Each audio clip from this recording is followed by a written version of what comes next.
Ok, entonces ahora podemos explorar un poco más los resultados que hemos obtenido hasta acá a partir de la expresión de energía libre que definimos. Recordemos que los parámetros alfa, beta y la temperatura crítica cumplían las relaciones expresadas acá. Entonces, la diferencia de energía libre entre el estado superconductor y el normal está dada por estas expresiones acá. Vean que aquí tengo el estado superconductor menos el normal. Por lo tanto, si estamos en fase superconductora, espero que esto sea negativo. ¿Ok? Al menos para los valores de psi para los cuales el estado superconductor es conveniente. Eh, Reescribimos esa ecuación aquí abajo, solo para hacer de forma más explícita el hecho de que estamos dando una dependencia de las diferencias de las energías en términos de la densidad de pares de Cooper o el parámetro de orden del estado superconductor. Ok, podemos de hecho graficar para diferentes valores. Ok, encontramos el valor que hace que esta diferencia sea mínima, ¿verdad? O sea, el número negativo más grande que puede ser. Pero podríamos, ¿qué sucedería si variáramos un poco el valor del parámetro de orden? Lo alejáramos de ese valor que hace que esa diferencia sea mínima. Bueno, el gráfico de esta función se ve más o menos así. ¿Ok? Entonces vean que en este gráfico de la izquierda estamos viendo cómo varía la diferencia en las energías con psi. ¿Ok? Esto es para el caso en que alfa es mayor que cero, es decir, para el caso en el que la, la temperatura es mayor que la temperatura crítica. ¿Ok? Entonces ven que la diferencia entre las energías es cero. ¿Ok? Esto es importante, la diferencia entre las energías es cero solo para el caso en que psi es igual a cero. Es decir, solo para el caso en que no hay pares de Cooper, en que el parámetro de orden es cero. Entonces, justo en la transición superconductora, podemos decir que la densidad de pares de Cooper dentro de ese material es exactamente cero. ¿Ok?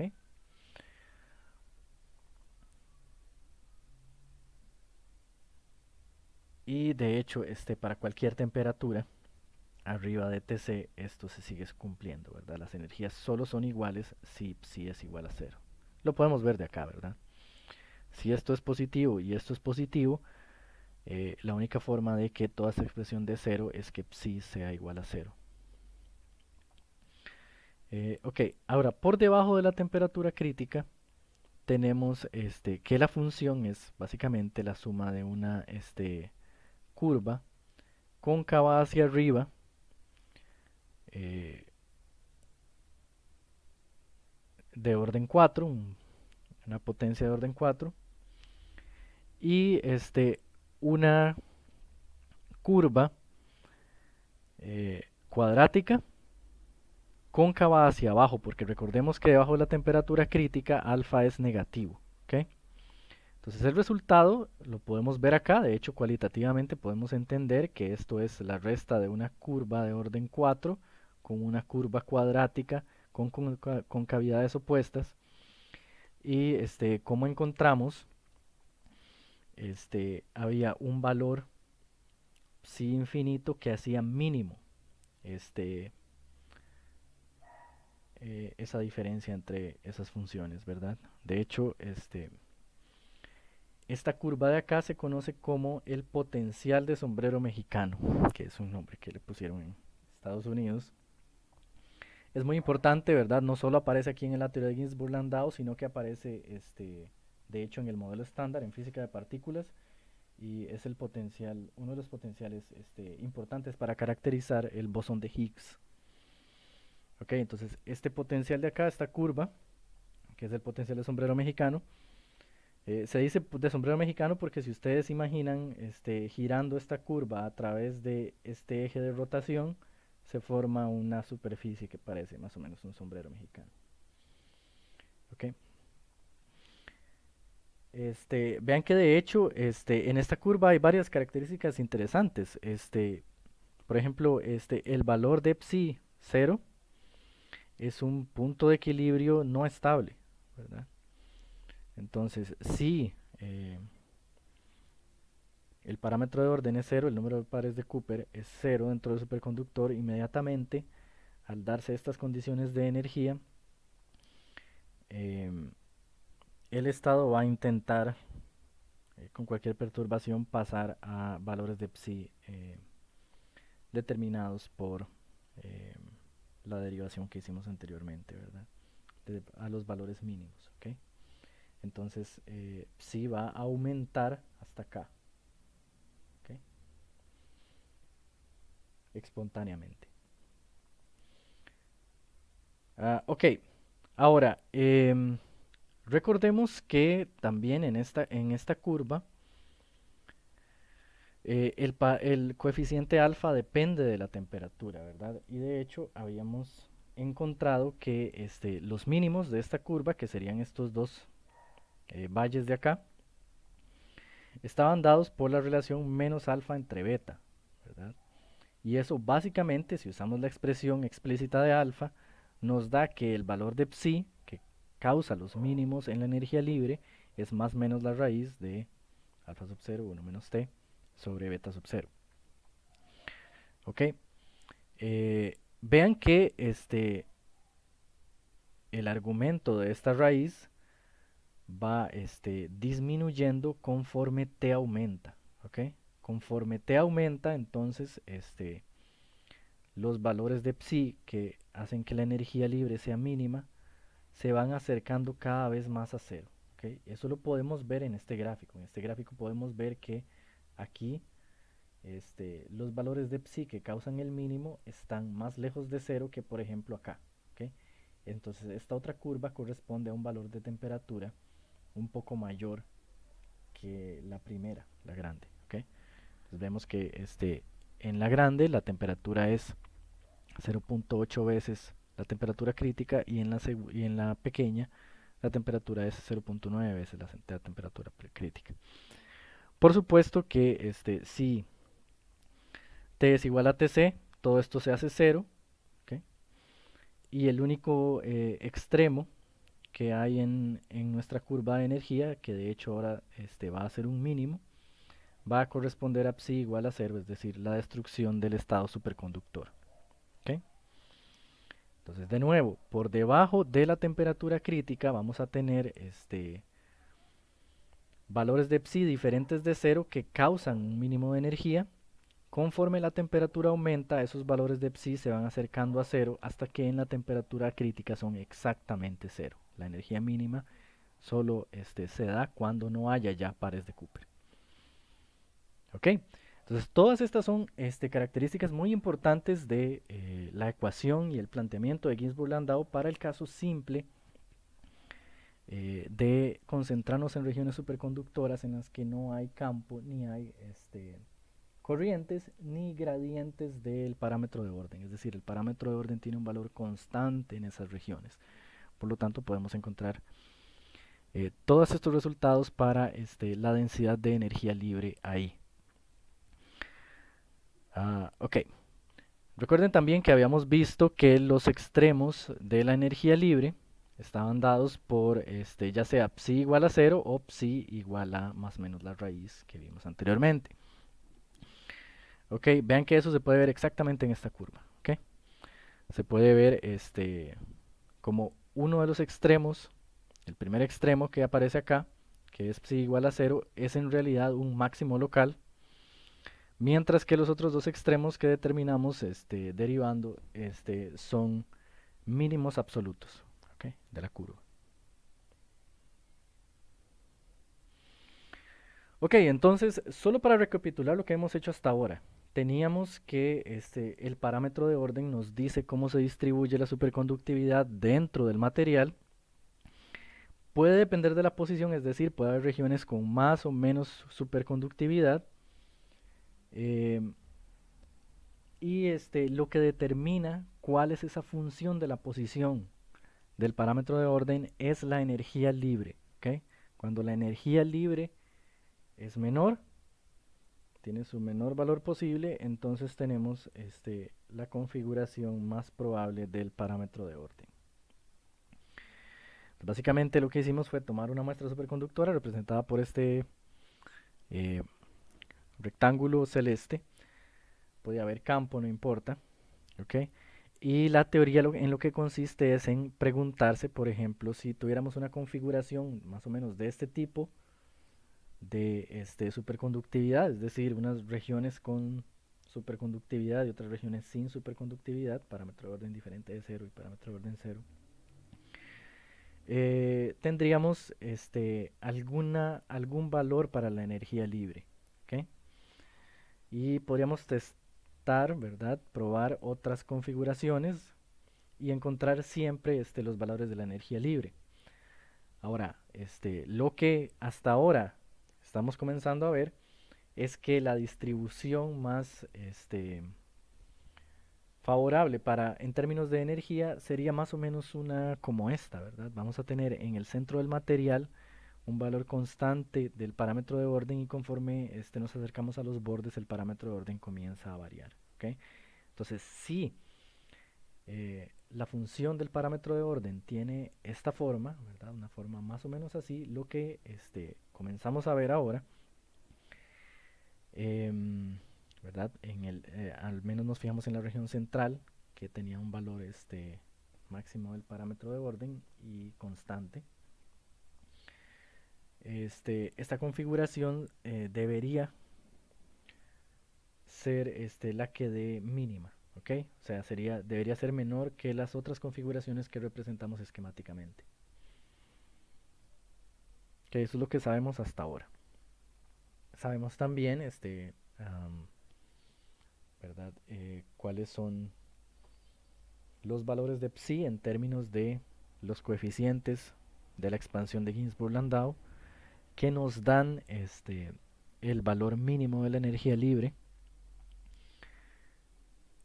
Los relacionamos con el campo crítico y también vimos cómo variaba la energía libre para diferentes valores del parámetro de orden de psi en esta región central. Ok, entonces ahora vamos a dejar de lado ese caso simple de la región central del superconductor y vamos a intentar encontrar expresiones un poco más generales para regiones diferentes en un superconductor. ¿Ok? Regiones de hecho en las que en general el parámetro de orden podría estar variando, ¿verdad? Podría haber gradientes del parámetro de orden, podría haber corrientes superconductoras en esa región y podría haber también un campo H aplicado. Ok, entonces retomamos la formulación original de la teoría de Ginzburg-Landau y lo que queremos es minimizar esta energía libre. ¿Ok? Entonces, para minimizar una función cuya variable es otra función, lo que se usa es el método variacional. No voy a entrar en los detalles técnicos de este método, simplemente voy a dar los resultados, ¿ok? Vean que entonces la energía libre depende del parámetro de orden y sus gradientes y también de los campos, ¿ok? Básicamente están determinados por el vector A. Entonces, lo que se hace es minimizar la energía libre respecto al parámetro de orden, respecto a psi, ¿ok? Y se obtiene un resultado que sería una ecuación diferencial para psi. Es decir, si resolvemos esta ecuación diferencial, encontramos el valor de psi que va a hacer que la energía libre sea mínima. ¿Okay? Ahora, vean que esta ecuación diferencial tiene en realidad dos incógnitas, porque no conocemos psi ni conocemos tampoco el potencial vector magnético. ¿Okay? Esa ecuación es conocida como la primera ecuación de Ginzburg-Landau.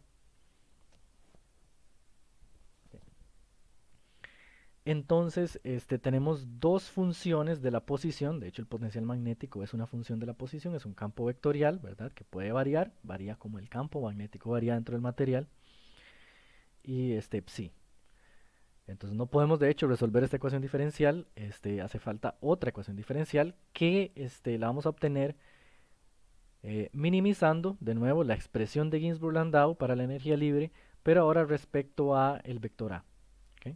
Entonces, si minimizamos respecto al vector A, haciendo varios pasos de simplificación, vamos a obtener lo que se conoce como la segunda ecuación de Ginzburg-Landau, que tiene esa forma. ¿Ok? Para los que están llevando cuántica, tal vez reconozcan en este factor la ecuación de continuidad para corrientes de probabilidad, ¿verdad?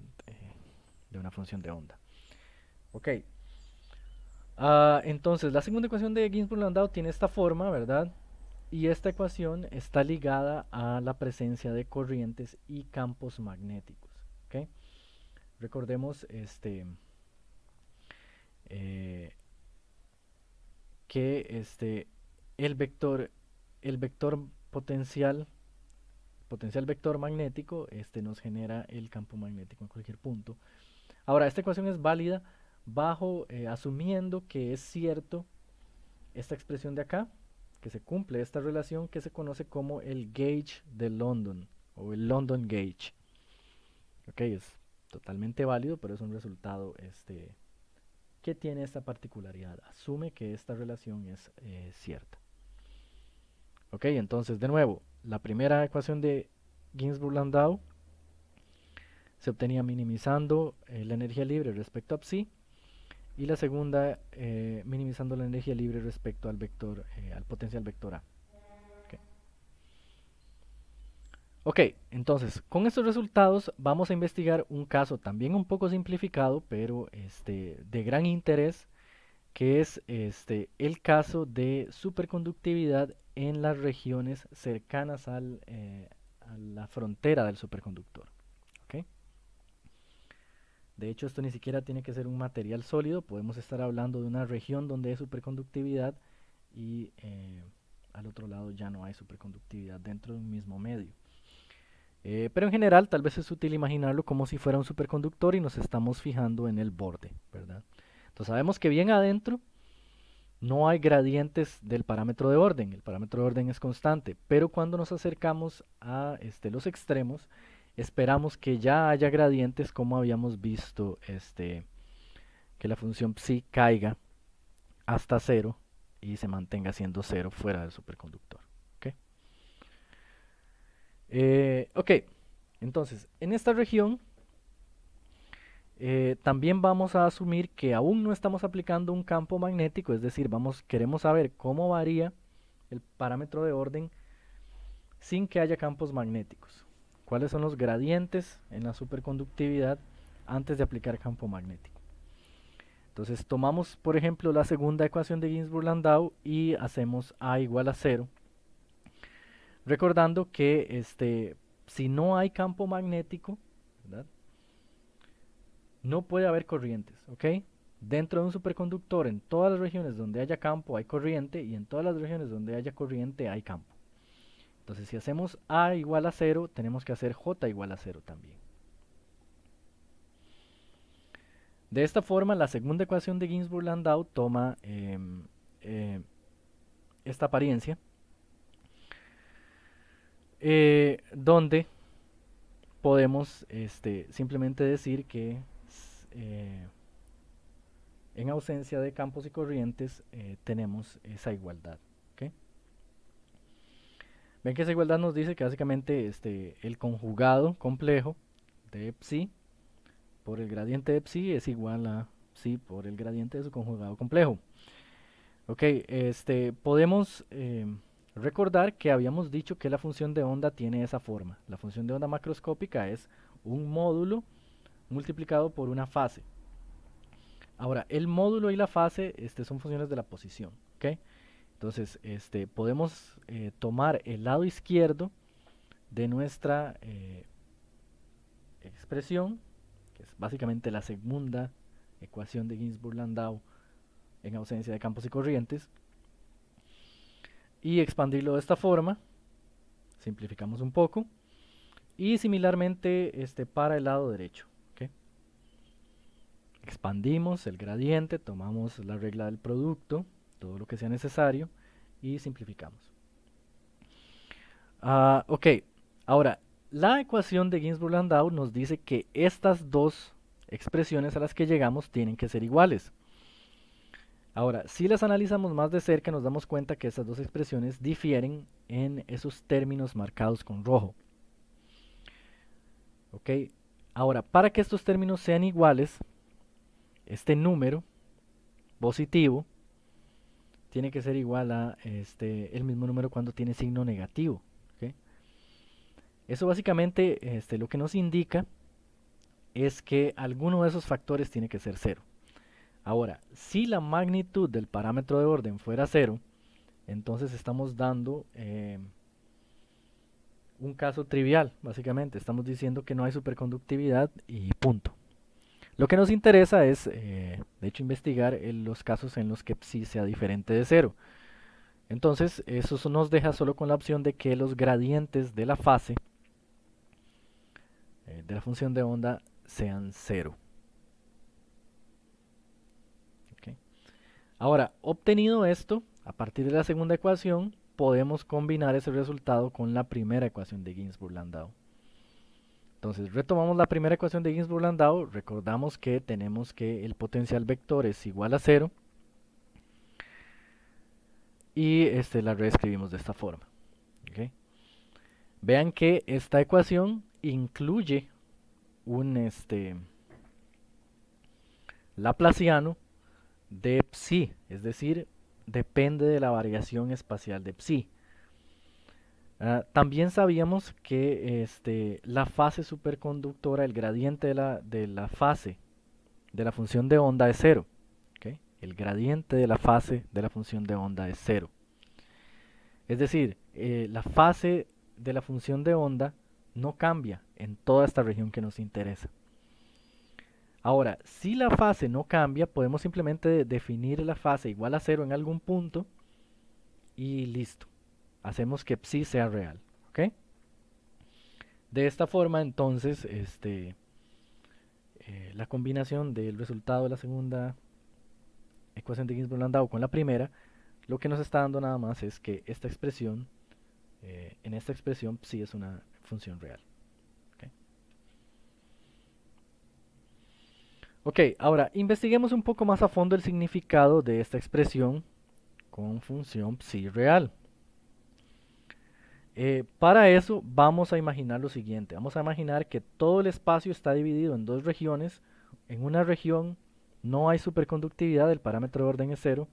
En la otra región el parámetro de orden va tendiendo conforme nos adentramos en ella cada vez más a un valor constante que era psi infinito. ¿Okay? Recuerden que lo que nos interesa es estar cerca de la interfaz entre esas dos regiones. O sea, psi no puede ser psi infinito. Ok, en este caso particular, vean que por la simetría del problema, si todo el espacio está dividido entre estas dos regiones, no hay diferencia, por ejemplo, en dos puntos que estén a la misma distancia de la interfaz en dirección vertical. Es decir, psi, el parámetro de orden, no puede cambiar si nos movemos acá verticalmente, ¿okay? Ni tampoco en la dirección z, ¿verdad? Si definimos esta dirección como x. Entonces, definimos los ejes, nuestros ejes, decimos que la interfaz de la región superconductora y la región normal está en el plano YZ, ¿okay? Y lo que esperamos es que el parámetro de orden varíe con x, ¿verdad? Conforme nos adentramos en x, el parámetro de orden va cambiando su valor desde 0 hasta el valor máximo que encontrará allá en la profundidad, ¿ok? Entonces básicamente todo esto es solo para volver a la ecuación acá y ver que este gradiente, como la función psi ya no va a depender de y ni de z, ¿okay? Para cualquier punto x, la función psi tiene el mismo valor al movernos en y y en z. El laplaciano se puede transformar en una segunda derivada respecto a x. ¿Okay? Entonces reescribimos la primera ecuación de Ginzburg-Landau para la función real de esta forma.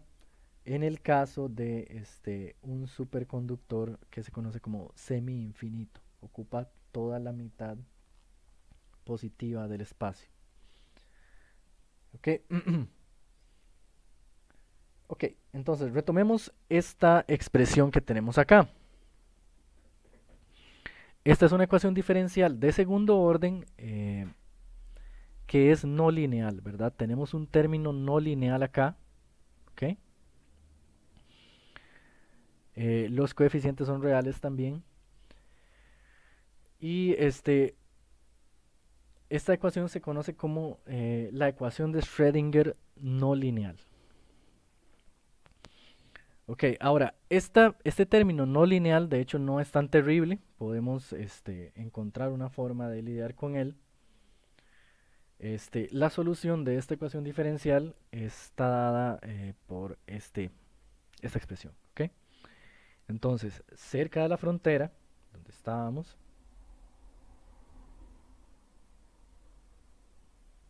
y en ausencia de campos, para el caso de un superconductor semi-infinito, tenemos que la variación de la función psi es de esta forma.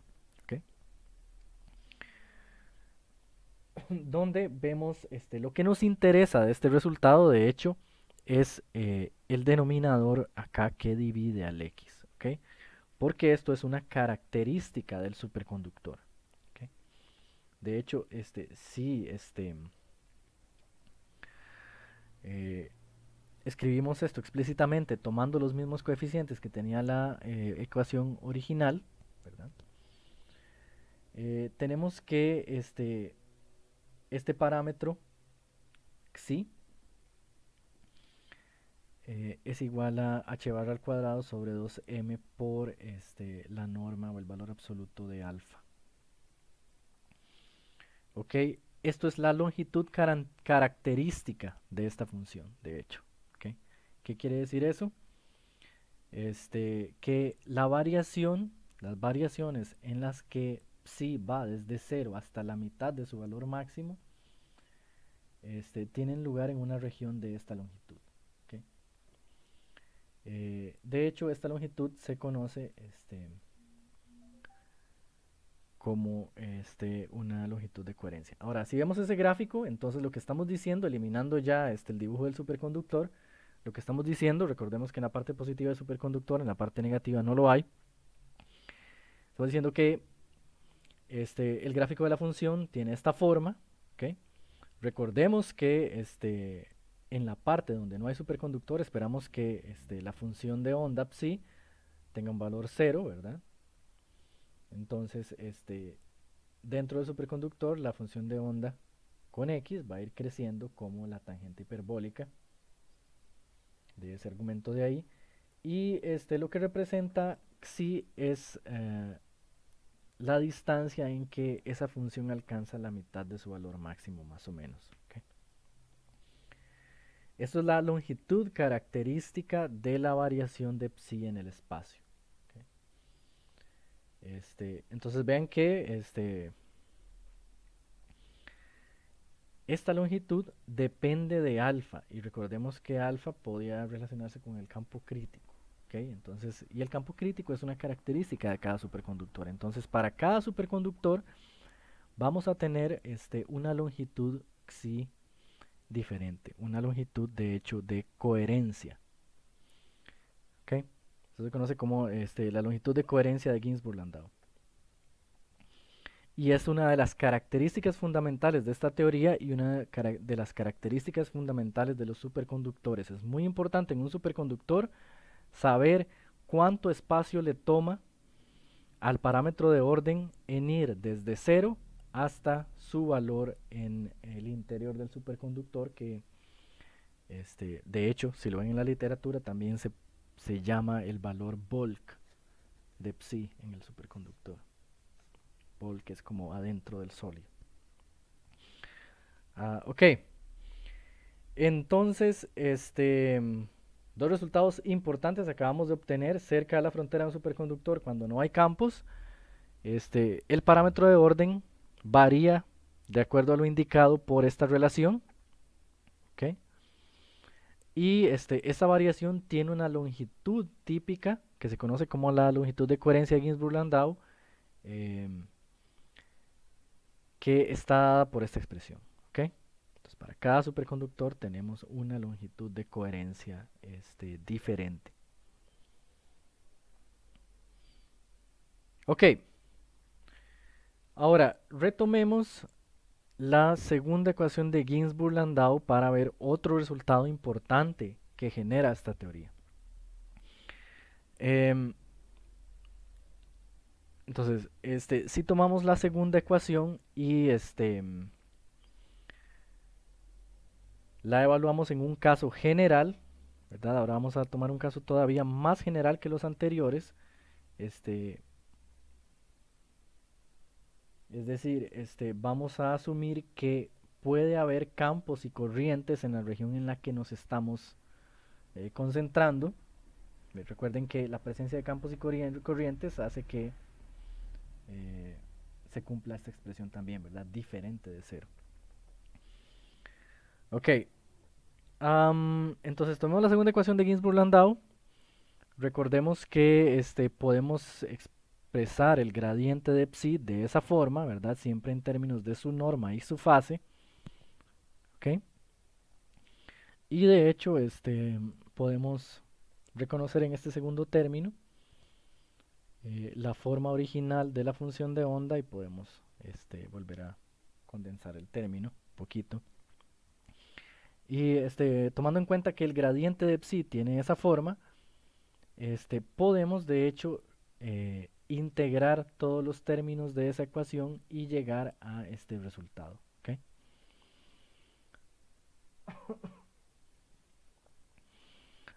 Ok. Entonces, este es un resultado muy importante, ¿verdad? Que vamos a intentar explicar con un poco de calma y se conoce como la cuantización del flujo. Entonces, vamos a analizar cada término por aparte. El último término, el término negro, podemos ver que es simplemente la definición del flujo magnético a través de un área. ¿Qué área es esa? Bueno, es el área definida por estas curvas de integración de los otros términos. ¿Ok? Entonces es el flujo magnético que pasa a través de la curva C, que es una trayectoria de integración que podemos escoger arbitrariamente. Ok, el segundo término es una cantidad muy importante para la superconductividad y se conoce como el fluxoid. No sé si en español se le dirá flujoide, nunca lo he escuchado mencionar, ¿verdad? Me parecería que no. Pero yo lo voy a llamar fluxoid. Y es solo para verlo un poquito con calma, ¿verdad? Sin asustarnos por la complejidad de la expresión. Acá tenemos una integral de línea a través de cierta trayectoria del gradiente de la fase de la función de onda. ¿Ok? Véanlo acá. Ese gradiente viene de esta expansión. ¿Ok? Entonces, el segundo término es el fluxoid y este término azul no tiene nombre. ¿Ok? Este término azul básicamente es la integral de la densidad de corriente a través de cierta trayectoria dividida entre la norma de psi al cuadrado. Okay.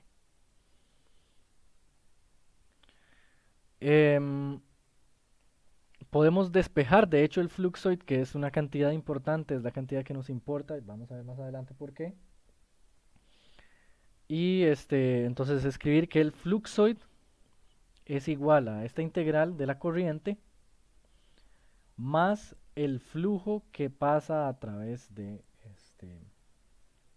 la curva de integración que escogimos. ¿Ok? El flujo encerrado por la curva de integración que escogimos. Ok, entonces, retomemos la ecuación del fluxoid e imaginemos una situación para tratar de entender esa ecuación. Imaginemos una situación que vimos anteriormente, por ejemplo, un cilindro superconductor con un hueco en el centro por donde está pasando un campo, ¿verdad? Entonces hemos dicho que en el caso en el que el campo sea encendido antes de que llevemos el material al estado superconductor, teníamos líneas de campo pasando por el centro, ¿verdad? Y el campo estaba excluido de la región del material cilíndrico únicamente, no del hueco que tiene en el centro. Habíamos visto también que una vista desde arriba del cilindro podíamos ver las corrientes de blindaje, las corrientes de Meissner, que están encargándose de expulsar ese campo. Entonces, en este caso, íbamos a tener corrientes fluyendo en sentidos opuestos en el borde del cilindro y en el borde interior del cilindro. Ok, entonces, ¿qué nos dice esta ecuación? Esta ecuación nos dice, primero escojan una trayectoria de integración y si la escogen de forma inteligente van a poder obtener algún resultado que tenga valor. Entonces yo voy a escoger, por ejemplo, una trayectoria de integración justo en el centro del cilindro que me garantiza que en esa trayectoria no haya campos ni corrientes. ¿Okay? Y esto es lo que hay que hacer siempre, de hecho. Si escojo esa trayectoria de esa forma, vean que el primer término del lado derecho del igual se va a hacer 0, porque J va a ser 0. ¿Okay?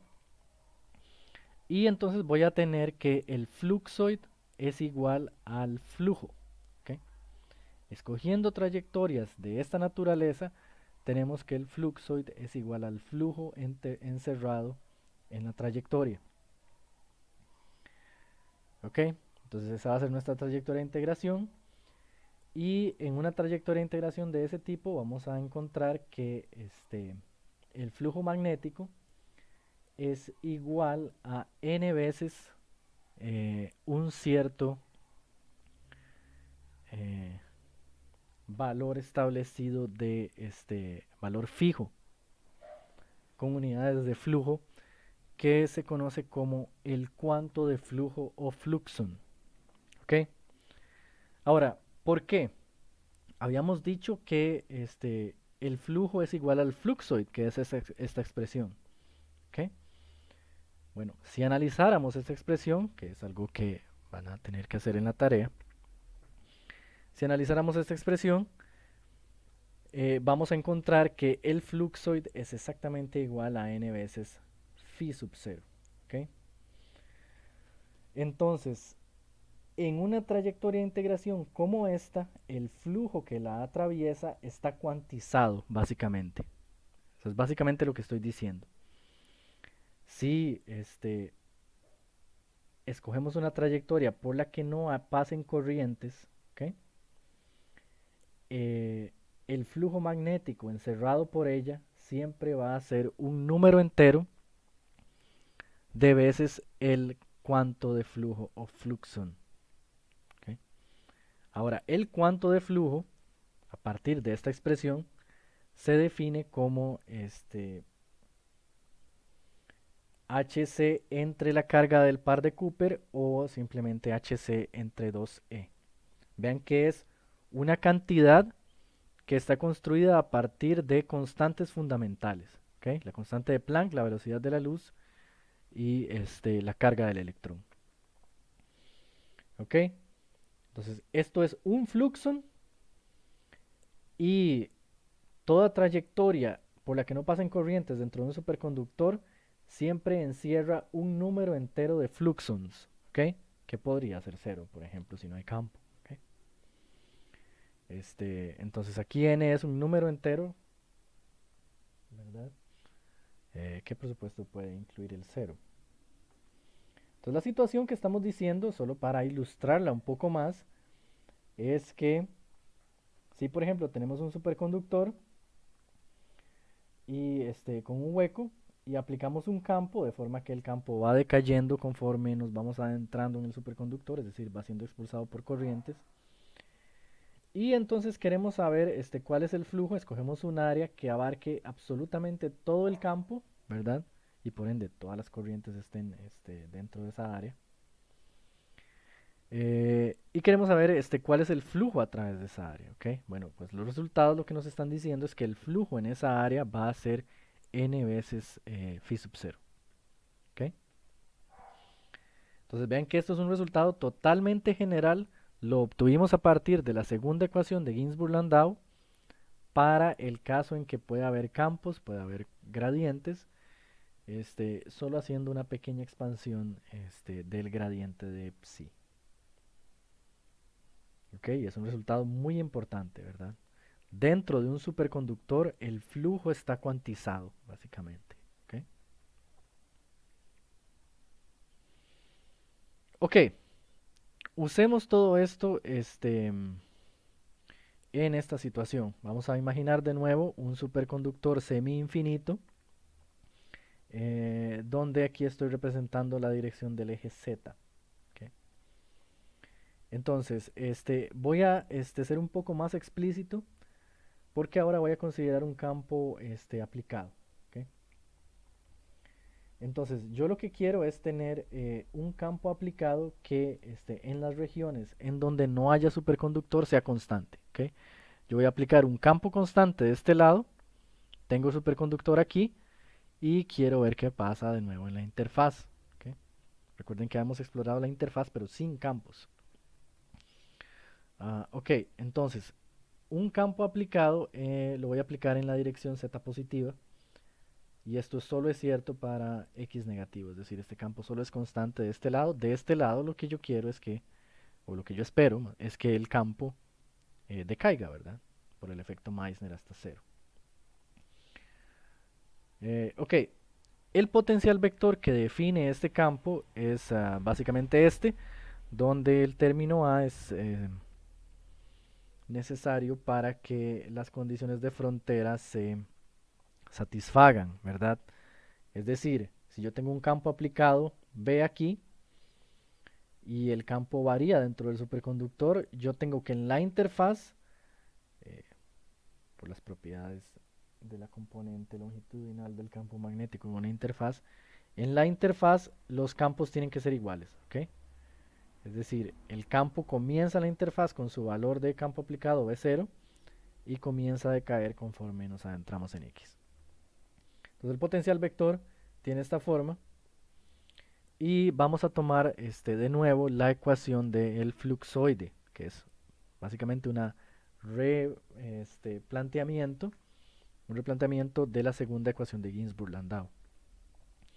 Entonces vean que habíamos dicho que para que esta ecuación sea útil, tenemos que escoger algún contorno de alguna forma inteligente que nos sirva. ¿Ok? Entonces lo primero que yo voy a hacer con esta ecuación es tratar de que todas las integrales sean integrales de contorno. Yo puedo transformar esta última integral en una integral de contorno, una integral de línea, si recuerdo que B es igual a nabla cruz A y uso el teorema de Stokes. Ok, entonces tengo una reformulación de la ecuación del fluxoid.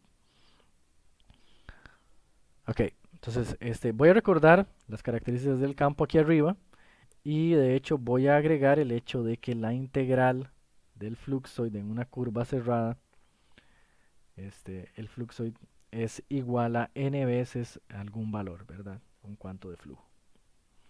Okay, ese resultado es válido en cualquier superconductor siempre. Ok. Entonces vean que ok. Vamos a entonces retomar la ecuación que había reescrito ahora toda con integrales de contorno y lo que quiero esta vez es escoger un contorno cerca del borde para ver cómo varía de hecho el campo magnético. ¿Ok? Esta ecuación me puede decir cómo varía el campo magnético desde la frontera conforme yo me interno en el superconductor. Entonces yo voy a escoger una región arbitraria de esta forma, una región rectangular que tenga sus lados izquierdo y derecho en x0 y x1. Ahora, esta región va a tener cierta altura, que voy a llamar L, y cada uno de los lados los voy a rotular, ¿ok? Voy a rotularlos en sentido horario. Ok, entonces, ¿qué va a pasar con estas integrales en cada uno de esos lados? Ok. Lo que me interesa, de hecho, son las integrales de este lado derecho, ¿verdad? De la ecuación, primero que nada. Porque esta ya sé cuánto da, está dado por la relación del fluxoid. Ok, entonces, primero que nada voy a concentrarme con lo que pasa con la corriente, es decir, con esta integral, en las regiones 2 y 4. ¿Ok? Vean que en las regiones 2 y 4, la frontera del superconductor está acá.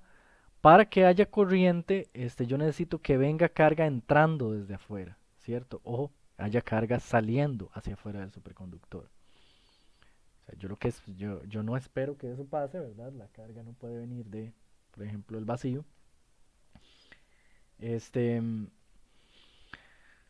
yo lo que espero es que si hay corrientes, las corrientes sean paralelas a la interfaz, ¿verdad? Sean corrientes totalmente contenidas por el superconductor. Por lo tanto, el producto punto de la densidad de corriente y el diferencial de trayectoria en estas regiones, ¿ok?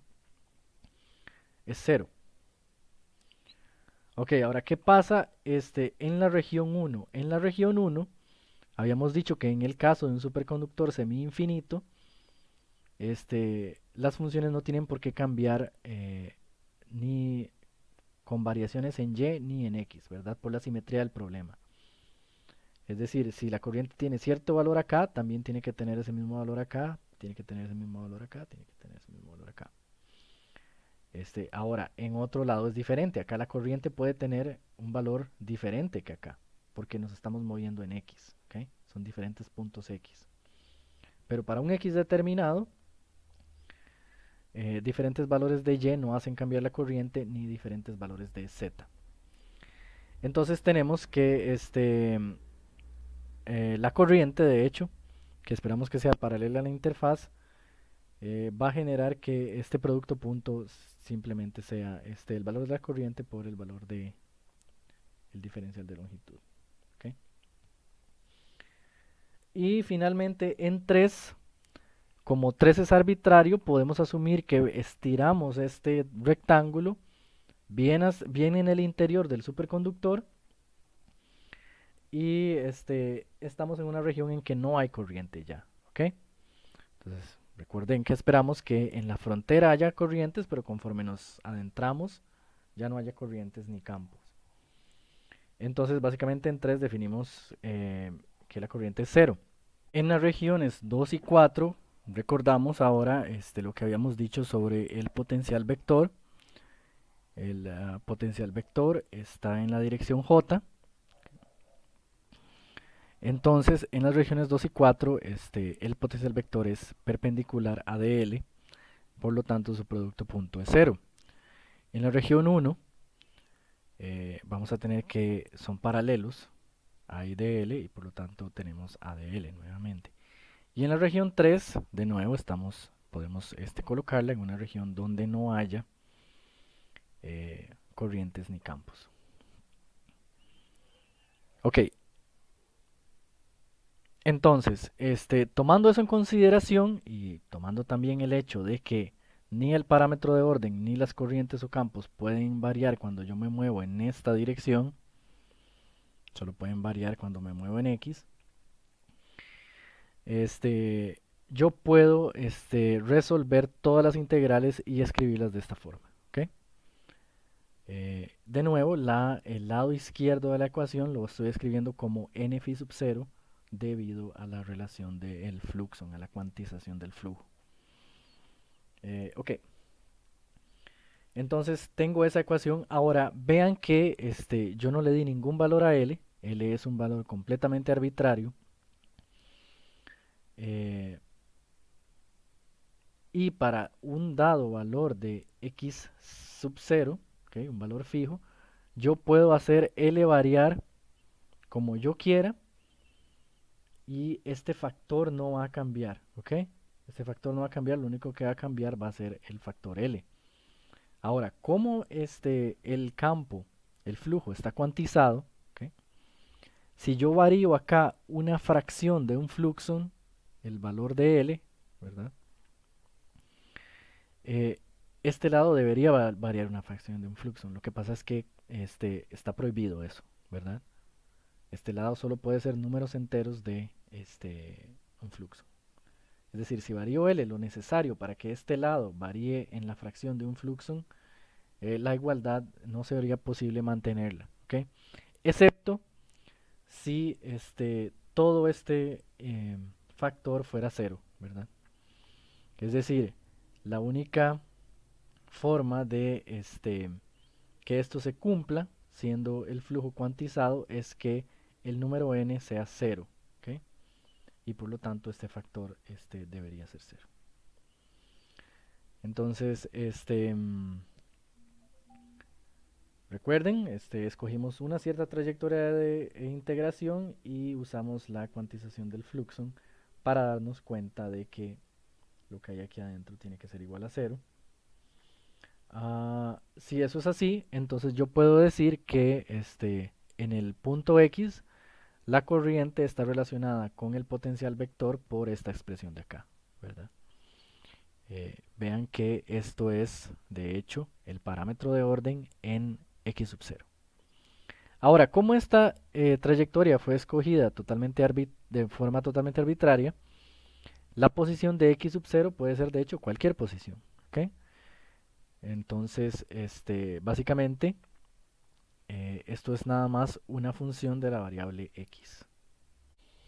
Ok, entonces, si comparamos ese resultado con la segunda ecuación de Ginzburg-Landau, nos damos cuenta que podemos reconocer esta forma en el segundo término de la ecuación, ¿ok? Lo cual nos estaría diciendo que todo lo que hemos hecho en esta trayectoria, ¿verdad? En el caso de un superconductor semi-infinito, recuerden que esto es solo válido para este caso, este, lo que hemos estado haciendo nos ha llevado a probar que el primer término es cero. Ahora recuerden que si este término es cero, es porque esta relación se cumple y por lo tanto la fase es constante. ¿Okay? No hay gradientes en la fase de la función de onda macroscópica. Ok, entonces básicamente lo que estamos encontrando es que en todo el espacio superconductor de esta configuración semi-infinita, las funciones de onda tienen una fase constante. La fase de la función de onda no depende de la posición y por lo tanto podemos elegirla como nos plazca. La elección más inteligente siempre es que phi sea cero para que la función de onda sea un número real y se simplifiquen nuestros problemas. Okay. Ok, entonces retomamos el resultado. Tenemos que J está relacionado con A y lo que yo quiero es ver cómo varía A, ¿verdad? Cómo varía el campo desde la frontera del superconductor hacia adentro. Okay. Entonces para eso voy a usar la ley de Ampère. Ok. Y usando eso puedo reescribir mi resultado de esta forma. Ok. Entonces retomando esa última expresión, puedo trabajar con este doble rotacional acá. Desarrollarlo por la expresión equivalente, ¿verdad? Y en la expresión equivalente voy a encontrar un término que tiene la divergencia de A. Ahora, si recuerdan de lo que mencionamos anteriormente, habíamos dicho que estamos trabajando, de hecho, esta ecuación está expresada asumiendo que es válido el gauge de London. ¿Okay? Es decir, que la divergencia de A es cero en todos los puntos del espacio. Entonces, tomando esto en consideración, yo puedo reescribir la ecuación de esta forma y esta es básicamente una ecuación de difusión, ¿verdad? De Poisson. ¿Verdad? Que la habíamos resuelto anteriormente para las ecuaciones de London. ¿Okay? Entonces esta ecuación tiene básicamente la forma eh, de que el Laplaciano de A es igual a 1 entre cierta longitud característica por A. Y la solución en una dimensión, recordemos que era un decaimiento exponencial. ¿Ok? Pero comparando, a partir de cómo dedujimos esta ecuación, comparando la forma de la ecuación de difusión con la que obtuvimos, nos damos cuenta que la longitud característica del decaimiento del vector del campo vectorial A está dada por esta relación. ¿Ok? Y esto es lo importante de la teoría de London. La teoría de London nos da las longitudes en las que decaen los campos y cambian los parámetros de orden en términos de características de el material. Ven que por ejemplo acá la longitud de penetración del campo está en términos de la masa del electrón, la velocidad de la luz, la carga del electrón y la densidad de pares de Cooper. ¿Okay? Recuerden que siempre que vean la norma cuadrada de psi, lo que estamos diciendo es número de pares de Cooper por unidad de volumen. ¿Okay? Este es el resultado importante de este tratamiento semi-infinito en el caso de una interfaz con campo magnético aplicado.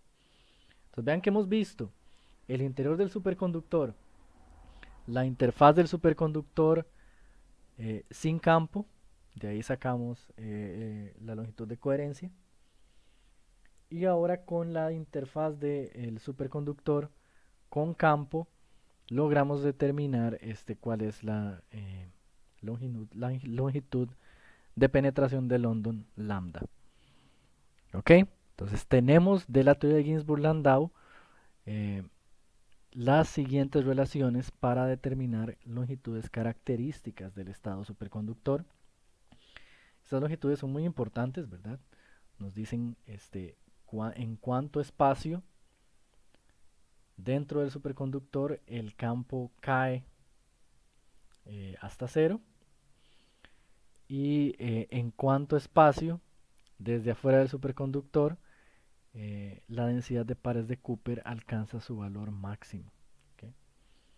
Entonces, recordemos nuestra configuración, normal superconductor en mitades del espacio. Encontramos, por ejemplo, para el parámetro de orden, que la función era una tangente hiperbólica y el parámetro de orden, eh, quiero decir, la longitud de coherencia, disculpen, la longitud de coherencia lo que caracterizaba era el espacio que le toma a esa función cambiar entre 0 y su valor bulk. Okay, similarmente, ahora tenemos el campo. Okay, vean que el campo se comporta totalmente de manera opuesta al parámetro de orden. Okay, donde hay campo máximo, no debería haber superconductividad. Y donde hay superconductividad máxima, no debería haber campo. Okay, y entonces lo que encontramos es que el campo decae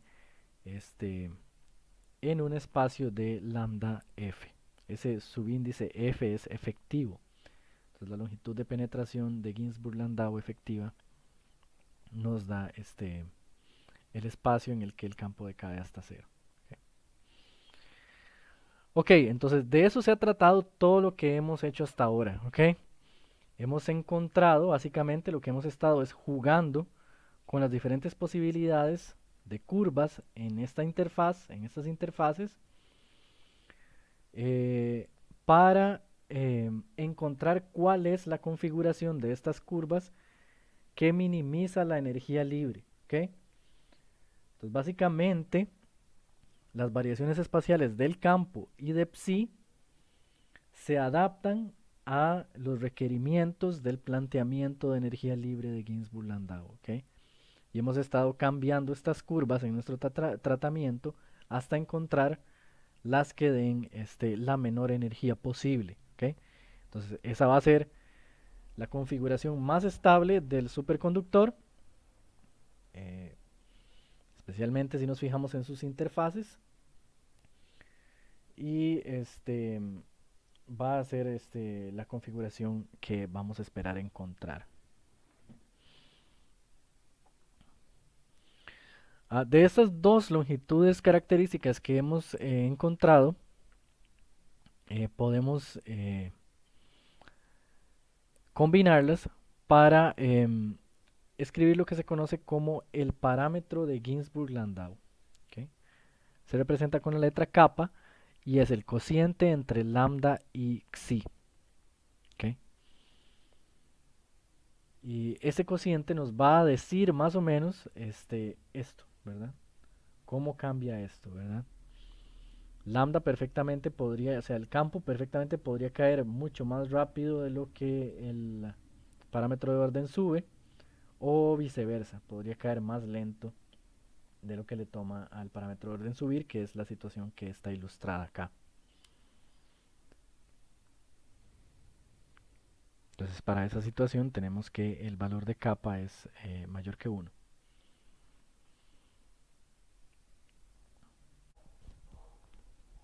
Ok, quiero ahora hacer un paréntesis para hablar un poco de la teoría conocida como BCS, con las iniciales de sus autores, John Bardeen, Leon Cooper y Robert Schrieffer. Esta es la teoría más fundamental de la superconductividad convencional que existe. Ganó el premio Nobel y años después fue probado que la teoría de Ginzburg-Landau es un caso especial de la teoría BCS. ¿Ok? Entonces la teoría BCS analiza el sistema a partir de sus partículas, a partir de los pares de Cooper formados por el enlace de dos electrones con espines opuestos y momentos opuestos. Entonces, para relacionar un poco lo que hemos hablado sobre energía libre de Ginzburg-Landau con el análisis típico de la teoría de BCS, vamos a comenzar, bueno, primero que nada, considerando de nuevo la expresión de energía libre que fue formulada por Ginzburg y Landau. Ahora, recordando de la clase sobre cuántica de sólidos, sabemos que si nos fijamos en las partículas, en los electrones dentro de un sólido, los electrones pueden tener diferentes energías determinadas por las bandas que habíamos encontrado. ¿Okay? Entonces las bandas eran una función del vector de onda k. ¿Okay? Y recordemos que los electrones solo podían ocupar eh, valores de k, funciones de onda con valores de k diferentes. ¿Okay? Entonces cada valor de k, recordemos, eh, podía tener dos electrones y no más que dos, con spin hacia arriba y spin hacia abajo. ¿Okay? Entonces, la energía libre de un sistema, de un sólido, especialmente de un conductor, está relacionada con la suma de todas las energías de los electrones cuando los colocamos en la estructura de bandas, ¿verdad? Entonces tenemos un conjunto de electrones, a cada uno le asignamos un valor de K y ese valor de K va a determinar su energía. Luego los valores de K para cada electrón tienen que ser diferentes debido al principio de exclusión de Pauli. Entonces, este es el esquema de las dos primeras bandas de un conductor. La primera zona de Brillouin está marcada acá. ¿Okay? Entonces, lo que yo quiero que podamos ver es que la energía libre está asociada a la suma de los electrones cuando los distribuimos en los posibles valores de K que pueden tener. Es decir, si yo tengo un conjunto de electrones, en un caso típico, yo los puedo asignar, representados por estas bolitas rojas, a todos los valores de K posibles, ¿verdad? Hasta llenar desde el valor de K asociado a la energía mínima hasta el valor de K asociado a la energía máxima, todos los estados posibles para la primera banda, por ejemplo. ¿Okay? Eso quiere decir que las energías de todos los electrones van a oscilar desde el máximo de la banda hasta su mínimo. ¿Ok? Es decir, para este electrón yo voy a tener una energía dada por este valor de la curva, para este electrón yo voy a tener una energía dada por este valor de la curva, etc. Lo que es usual en un conductor es que tengamos una banda llena y la banda siguiente semillena. ¿Ok? Entonces yo tomo todos los electrones que tengo, lleno todos los espacios disponibles de la primera banda y los que me sobran los comienzo a usar para llenar la segunda banda, como siempre, desde los valores de K que dan menor energía hasta los valores de K que dan mayor energía. Entonces ese resto de electrones que tengo todavía por colocar lo voy a representar con estas bolitas amarillas. Y eso querría decir que la segunda banda está llena hasta cierto valor máximo de la energía. ¿Ok? Recordemos bien que este gráfico tiene la energía en el eje vertical y el vector K en el eje horizontal. También recordemos que esto es el espacio K, ¿verdad? Es un espacio abstracto. Cuando yo pongo electrones en algún punto K, en realidad lo que estoy haciendo es asignándoles un cierto momento. ¿Ok? Y con ese momento ellos van a tener cierta energía. ¿Ok? Entonces, esta es la estructura usual de un conductor que tiene una banda llena y la siguiente semillena. ¿Ok? La energía libre de ese conductor sería la suma de las energías de todos los electrones que yo coloqué. ¿Ok? Y esas energías están determinadas por estas funciones E1 de K y en este caso E2 de K. La energía de la primera banda, la energía de la segunda banda. El valor máximo, ¿verdad? Cuando yo coloco los dos últimos electrones acá, estos electrones van a ser de todo el conjunto los que tengan mayor energía, ¿ok? Y esa energía, el valor máximo que pueden tener la energía de cualquier electrón cuando yo lleno las bandas desde energía menor hasta energía mayor, es lo que conocíamos como la energía de Fermi, ¿ok? Y esta línea que yo trazo acá se conoce como el nivel de Fermi. ¿Qué es lo que sucede en un superconductor? ¿Ok? Considerando que la energía libre está asociada a la suma de todas estas energías.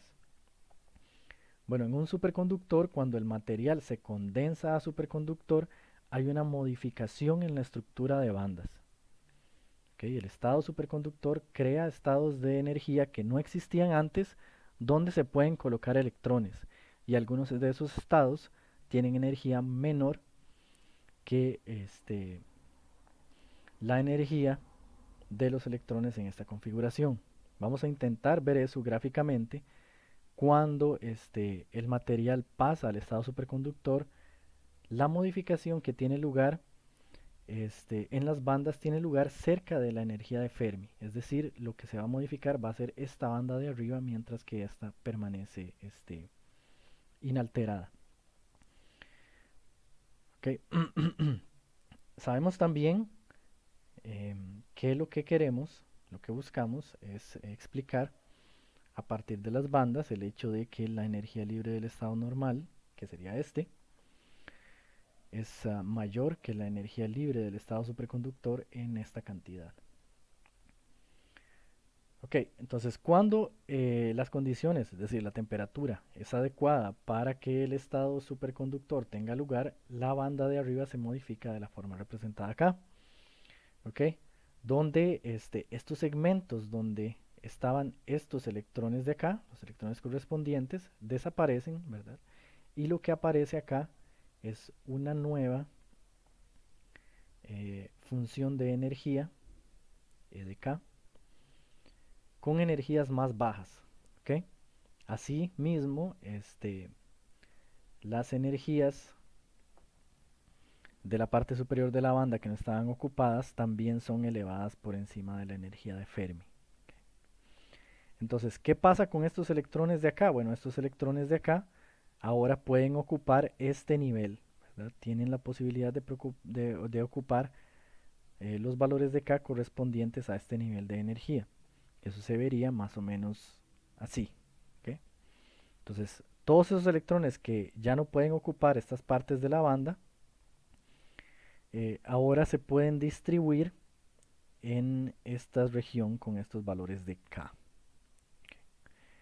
Y vean que para todas estos valores de K vamos a tener una misma energía que está por debajo de la que tenían esos electrones en el estado normal. Es decir, la banda se va a ver más o menos así. ¿Okay? Ven que pongo esta línea punteada porque no todos los estados posibles están llenos. De hecho, esta parte de la banda en el estado superconductor tiene la condición especial de que no está sujeta al principio de exclusión de Pauli. Es decir, yo puedo colocar cuantos electrones yo quiera acá con los mismos valores de K si quisiera. ¿Okay? Y no habría exclusión. ¿Okay? No habría un valor de K para el que solo pueda haber un electrón. ¿Okay? Cada uno de estos valores de K dentro de esta segunda banda pueden albergar un número ilimitado de electrones. Ahora, ¿por qué los distribuyo yo entonces en todos los valores de K posibles? Porque vean que todos los valores de K dentro de esta banda corresponden a la misma energía. ¿Okay? Entonces es igualmente probable que un electrón esté en alguno de ellos, en cualquiera de ellos. Ok, entonces vean que originalmente los electrones que tenían mayor energía, tenían una energía igual a la energía de Fermi. Cuando el estado superconductor modifica las bandas, los electrones que tienen mayor energía van a estar en esta nueva región que la vamos a llamar como la parte inferior del gap superconductor. ¿Okay? Entonces, ¿qué es el gap superconductor? Bueno, el gap superconductor, si yo trazo esta línea donde vuelve a haber valores de energía permitidos, vean que todos estos valores de energía acá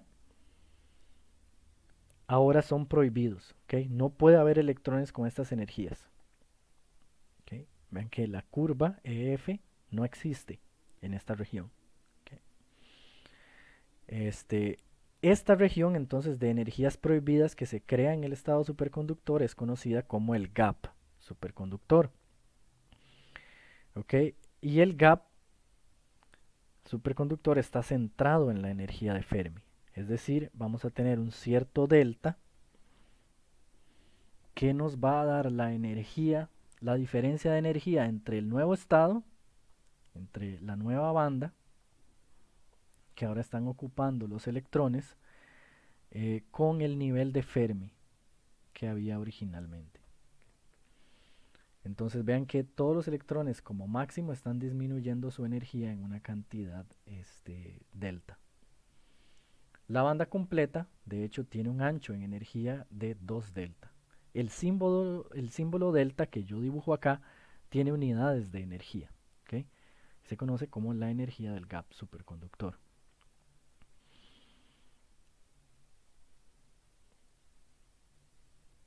Ok, entonces, una vez que se crea el estado superconductor, todos los electrones que estaban arriba de esta modificación de la banda pasan a ocupar estos niveles, ¿verdad? Y disminuyen su energía. ¿Ok? Eso quiere decir que si ahora yo sumo la energía de todos los electrones para obtener la energía libre, voy a obtener un resultado menor. Es decir, esta energía del gap, este delta, está relacionado con la diferencia de energías libres que yo conozco de experimentos en el estado superconductor. Okay, el estado superconductor tiene varias peculiaridades y una de ellas es que en el caso de este pedacito de banda que yo creé, puedo colocar electrones con cualquier K que yo quiera sin restricción. Ahora, vean que si bien para los electrones que estaban arriba de esta línea en la configuración original es conveniente pasar a ocuparla, para estos electrones que están en estos otros pedazos de la segunda banda y en la primera banda, no es conveniente condensarse al estado superconductor porque sus energías ya eran más bajas que la del estado superconductor. ¿Okay? Entonces, una característica importante de la transición superconductora es que solo los electrones que estaban cerca de la energía de Fermi, que tenían energías cercanas a la energía de Fermi, se condensan al estado superconductor. El resto el resto de los electrones, eh, permanece en estado normal. Okay. Otra cosa muy importante de este gap superconductor es el hecho de que si yo quisiera, por ejemplo, hacer a un electrón saltar de esta banda a este pedazo de la banda de energía normal, ¿okay? El estado superconductor es solo esta línea de acá. Si yo quisiera pasarlo de acá a acá, necesito agregarle una energía mínima de dos veces delta. ¿Okay? Entonces, es por eso que es conveniente y por eso que los electrones se condensan al estado superconductor. Acá tienen menor energía y para salir del estado superconductor, de hecho necesitan adquirir una energía adicional de 2 delta. ¿Cómo es que un electrón adquiere esa energía adicional? Bueno, tal vez la forma más común de que un electrón dentro de un sólido adquiera energía es cuando él absorbe un fonón, es decir, lo que habíamos llamado en el modelo de Drude como colisiones. Cuando el electrón colisiona con la red de iones, esa colisión le puede impartir energía. ¿Okay? Entonces, estas colisiones están determinadas de hecho por la temperatura. ¿Okay?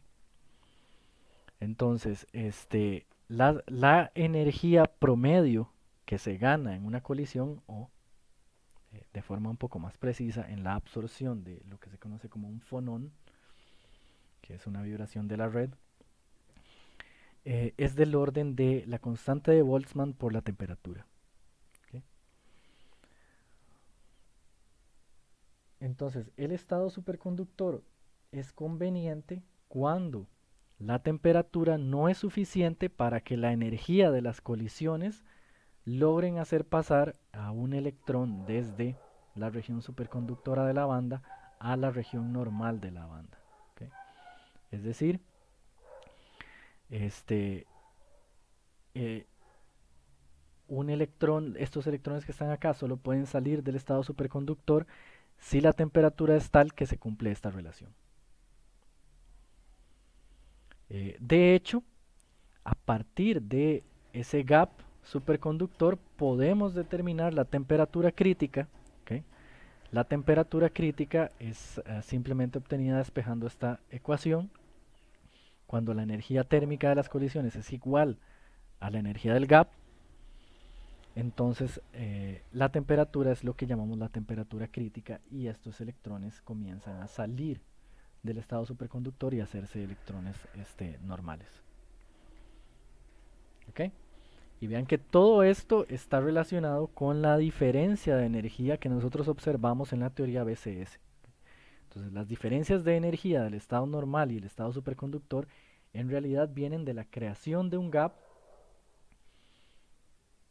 en la estructura de bandas.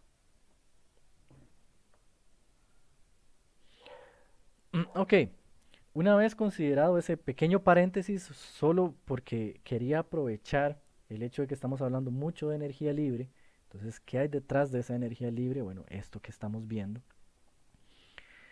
Ahora podemos volver entonces a considerar las configuraciones que nos interesan para la teoría de Ginzburg-Landau, es decir, una frontera entre una región normal y una superconductora y las variaciones del parámetro de orden y los campos magnéticos y corrientes. ¿Okay? Nos recordemos que a partir de la teoría habíamos encontrado las distancias características de esas variaciones y lo que nos queda por hacer con esta teoría es calcular cuál es la energía asociada a esta configuración. ¿Okay? Cuando los campos varían de esta forma y el parámetro de orden de esta, en esta región donde las variaciones se dan, hay una energía que puede ser calculada. ¿Okay? Hay una densidad de energía libre que puede ser calculada. Entonces, la energía con una configuración con interfaces que tienen cambios suaves en B y Psi, la vamos a conocer como la energía con gradientes. La energía libre con gradientes. Recuerden que esto es una densidad de energía. También podemos imaginar una situación en la que no haya nada de esto, en la que las interfaces no sean suaves y no obedezcan las funciones que determinamos a partir de la teoría Ginzburg-Landau. Es decir, una configuración en que haya una fase superconductora totalmente homogénea de este lado, donde el campo es totalmente excluido y el parámetro de orden tiene su valor máximo, y en esta región normal también una fase totalmente homogénea en el espacio donde el campo tiene su valor de campo aplicado y psi tiene valor cero básicamente, si no existe acá. Ok, entonces, ¿cómo determinamos la energía de la interfaz con las variaciones suaves que determina la teoría de Ginzburg-Landau? Bueno, lo que vamos a hacer es tomar la energía de esta configuración con regiones homogéneas, la energía libre, y compararla con esta de forma que las restemos. ¿Okay? Entonces, si yo le resto a la energía libre con gradientes la energía libre que hay en el caso de regiones homogéneas, totalmente homogéneas, con un cambio abrupto, entonces yo voy a obtener cuál es la energía en básicamente esta región. ¿Okay? Porque vean que esta región que estoy señalando acá es la región en donde hay variaciones de psi y b. ¿Okay? Fuera de ella B es más o menos constante, aquí a la izquierda, y a la derecha de esta región vean que psi es constante y b es cero. ¿Okay?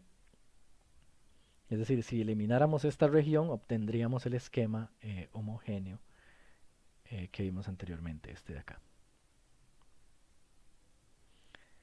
Ok, entonces la resta de esas energías me va a dar la energía de lo que se conoce como la interfaz. Okay.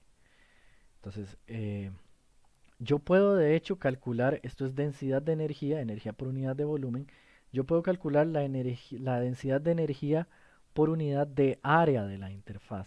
¿Qué área? Bueno, el área que está en el plano YZ. ¿Okay? Y eso lo consigo si yo integro esa diferencia en X a través de toda esta región.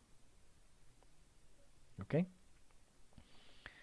Entonces, si yo escribo la energía libre de Ginzburg-Landau con los parámetros de orden que he determinado hasta ahora, las funciones en las que varía el parámetro, con las que varía el parámetro de orden y el campo, yo puedo hacer el cálculo explícito de esta energía. No lo voy a hacer acá, solo voy a encontrar un poco ya el resultado final. El resultado final de la densidad de energía por unidad de área en una interfaz normal superconductor tiene esta forma. ¿Okay? Entonces vean que esta energía tiene dos términos. Y este primer término, de hecho, va a ser positivo en la región del superconductor, ¿verdad? Porque el valor máximo de H es Hc. Ok, este primer término va a ser positivo y este término de acá va a ser negativo. Por lo tanto, la energía de la interfaz va a crecer si hay campo, de hecho, va a crecer si hay campo en esa interfaz y va a disminuir si la fase superconductora tiene fuerza en esa región. ¿Okay? Es decir, para valores de psi altos, este término se hace grande y se disminuye la energía de la interfaz normal superconductor. Para valores de psi bajos, este término es pequeño y la energía de la interfaz aumenta. Okay, entonces es muy importante reconocer eso en esta ecuación. En esta ecuación estamos viendo la energía libre que añade la presencia del campo y la energía libre que resta la presencia del estado superconductor. Ahora, ¿por qué el estado superconductor resta energía? Bueno, por lo que vimos anteriormente de las bandas. Conforme más electrones se condensen al estado superconductor, más disminuye la energía libre. Entonces, conforme psi aumenta, más disminuye la energía libre. Y aquí encontramos que conforme el campo aumenta en una región, la energía libre aumenta más bien. Ok, estos cálculos se pueden aproximar a este resultado que es muy importante. La energía libre va a estar dada por la energía de condensación multiplicada por la diferencia entre xi y lambda. ¿Okay? Entonces vean que la energía de una interfaz es positiva si es mayor que lambda, y una energía positiva es una condición más desfavorable, es decir, la formación de la interfaz está subiendo la energía libre. ¿Ok? Ahora, si xi es menor que lambda, la energía de la interfaz es negativa y por lo tanto la formación de la interfaz está haciendo que la energía libre disminuya. ¿Ok? Esta es la energía solamente de la interfaz, ¿verdad? Y entonces la creación de interfaces normal superconductor es conveniente. ¿Ok? Entonces vamos a ver dos casos extremos. En un caso vamos a tener que la constante kappa es menor que 1, es mucho menor que 1. Vean que si la constante kappa es mucho menor que 1, entonces yo lo que tengo es que xi es mucho mayor que lambda. Eh, ok, entonces recordando nada más, la energía de la interfaz, si xi es mucho mayor que lambda, la energía de la interfaz es muy positiva, ¿ok? Es decir, está añadiéndole energía, la formación de la interfaz está añadiéndole energía a la energía libre. Y vamos a tener una configuración más o menos de este tipo. Entonces vean que en este caso el campo es expulsado rápidamente, pero sí sube muy lentamente conforme nos adentramos en el superconductor. ¿Okay? Entonces, en estas regiones vamos a tener una energía elevada debido a la expulsión del campo. Expulsar el campo tiene un costo energético, ¿verdad? La formación de la magnetización del material. Y no hay una energía asociada a la fase superconductora significativa. ¿Okay? Entonces, la, la aparición de la fase superconductora haría que la energía libre disminuya en esta región, pero le toma mucho en aparecer. ¿Okay? Entonces, en esta región tenemos una disminución por fase superconductora pequeña y un aumento de energía por expulsión del campo grande. ¿Okay? Entonces, ese es el caso en el que kappa es menor que 1. ¿Okay? La energía de esta interfaz es positiva. Ahora, en el caso en que kappa es mucho mayor que 1, es decir, en el caso en el que la longitud de penetración de London o de Ginzburg-Landau es mayor, es mucho mayor que la longitud de coherencia de Ginzburg-Landau, en ese caso lo que vamos a tener es la situación opuesta. Vamos a tener que el campo decae lentamente, ¿verdad? Y en una región donde el campo ha disminuido, quiere decir, el de campo no ha disminuido significativamente, por lo tanto no hay un costo energético por la magnetización muy alto, este, la fase superconductora ya ha crecido bastante. ¿Okay? Entonces tenemos una disminución significativa de la energía libre debido a la aparición de psi, y tenemos un aumento de la energía que no es muy significativo porque no se ha expulsado demasiado campo del interior. ¿Okay? Entonces, en este caso, esta disminución es mucho mayor que el aumento que causa esta caída, y tenemos una energía de interfaz negativa. En esta situación tenemos una situación bastante peculiar porque eh, al material, para disminuir su energía libre, le va a convenir crear bastantes interfaces normal superconductor en su interior. Es decir, al material le va a convenir eh, crear regiones dentro de sí mismo en donde el estado superconductor desaparezca para que haya ahí una interfaz entre esa región y el resto del material. ¿Okay? Y así haya una disminución en la energía libre. Este caso es muy importante porque define un tipo de superconductores que vamos a ver en la próxima clase que se llaman superconductores de tipo 2. ¿Okay? Entonces los superconductores de tipo 2 son los que tienen una energía de interfaz negativa, de interfaz normal superconductor. Y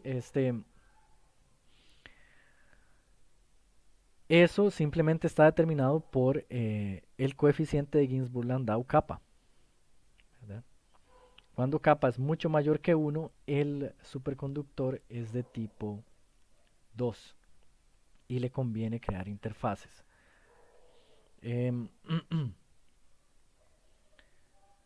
Vean que kappa mucho mayor que 1 quiere decir que lambda es mucho mayor que xi. Es decir, la longitud de penetración es mucho mayor que la longitud de coherencia. Ahora, la longitud de penetración, de hecho, puede aumentar un poco con el campo aplicado. Es decir, conforme el campo es más fuerte, ¿verdad? Al superconductor le cuesta más expulsarlo y el campo penetra más hondo dentro de él. Entonces, hay ciertos casos en los que kappa comienza de un valor en el que lambda es menor que xi y luego pasa a un estado en el que lambda es mucho mayor que xi. ¿Okay? Entonces las interfaces para campos bajos tendrían energía positiva, no serían convenientes, pero a partir de cierto campo las interfaces adquirirían energía negativa y por lo tanto al superconductor le convendría este, crear interfaces normal superconductor. ¿Cuál es el valor en el que justamente la energía pasa de ser positiva a negativa? Bueno, el valor de kappa para el cual la energía se convierte de positiva a negativa es cuando la razón de lambda y xi es 1 entre raíz de 2. Okay, ese es el valor exacto en el que tiene lugar el cambio de la energía de interfaz desde positiva a negativa. Ok. Entonces, para valores de capa menores que 1 entre raíz de 2, el superconductor tiene energía de interfaz positiva y no crea interfaces. Para valores mayores que 1 entre raíz de 2, el superconductor tiene energías negativas en las interfaces y le convendría crear interfaces. Ahora, la pregunta es, ¿qué sucede? Si las interfaces son convenientes para un superconductor con capa mayor que 1 entre raíz de 2, ¿es creada una interfaz o no es creada? Bueno, la respuesta es sí. Las interfaces, si la energía de interfaz es negativa, el superconductor crea muchas interfaces en su interior, pero con cierta característica especial que vamos a analizar más adelante. ¿Okay? Porque las interfaces tienen la desventaja de que para crearlas, el superconductor tiene que crear regiones en estado normal. Y las regiones en estado normal tienen una energía libre mayor que las regiones superconductoras, ¿cierto? Debajo de la temperatura crítica, eso siempre es cierto. Las regiones normales tienen mayor energía libre que las regiones superconductoras. Entonces el material tiene que lidiar con ese hecho y tratar de crear interfaces de forma que las regiones normales sean lo más pequeñas posibles. Ok. Recuerden, el valor importante de acá es kappa. Ok, entonces a partir de la energía libre de Ginzburg-Landau determinamos los parámetros, la longitud de coherencia y la longitud de penetración. Calculamos la función de la posición, que es psi dentro de una interfaz. Calculamos la función de la posición, que es el campo.